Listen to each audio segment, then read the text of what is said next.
Bilyong-bilyong pisong pondo para sa flood control project ng Bicol Region saan napunta? Yan ang tinatanong ni Pangulong Bongbong Marcos at ng ilang mga senador. Lagot mga congressman at governor ng Bicol ngayon. Bagyong Christine na kasi ang tinatayang pinakamalakas na bagyong tumama sa buong Bicol. Daig pa nito yung mga worst na bagyo noong mga nakaraang taon. Dito naglaan daw ang gobyerno ng 61 billion pesos para kung bumagyo ulit, hindi na daw mauulit ang malawakang pagbaha. Ang kaso, saan napunta ang bilyong-bilyong pera? Bakit parang mas lumala pa ata ang pagbaha ngayon? Ang tanong ngayon sa mga politiko sa Bicol, saan nyo ginamit ang 61 billion pesos na inilaan ng gobyerno para ayusin ang flood control project dyan? Kita ko lang dun sa social media na yung sa Bicol region, sabi 9 billion yung flood control program sa Bicol region for 2023 or even 2024. Hindi po totoo yun kasi in 2023, sa DPWH alone, 29.4 billion ang budget.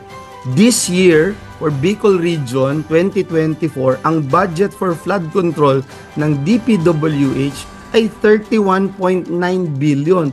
So 2023 and 2024, meron kang 61.42 billion na budget for flood control in Bicol Region alone. So ito dapat tignan nating mabuti sa budget deliberation kung saan ba talaga napupunta to. May impact ba talaga itong ginagawang flood control projects and programs ng ating pamahala. Nagtatalong lang naman si Senator Villanueva pero mukhang guilty agad si Ako Bicol Representative Saldico.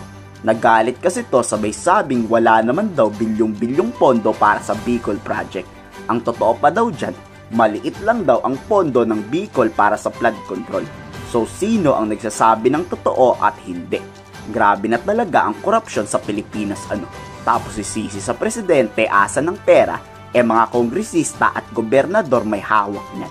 Inirekomenda ni Pangulong Marcos sa Senado na imbestigahan ang gantong klaseng korupsyon. Naglalaan ng bilyong-bilyong pera ang pamahalaan tapos kukurakutin lang ng mga yan. Dapat paimbestigahan rin yung napakalalaking minahan. Sirang-sira na kasi ang kalikasan sa pinaggagawa ng mga yan. Very concerning yung na hindi lang, all parts of the country are now affected, no? Parang makikita natin doon klarong-klaro na hindi na po uubre yung mga band-aid solutions and itong mga relief operations na laging ito na lang yung pag-iisip natin na sige, band-aid solutions, tapos pagka nabaha, bigay tayong relief goods o dalhin sa evacuation centers. Hindi naman gusto ng mga kababayan natin nagpupunta sa evacuation centers or pumipila for relief goods. Kaya kailangan talaga, again, we reiterate yung call natin for a integrated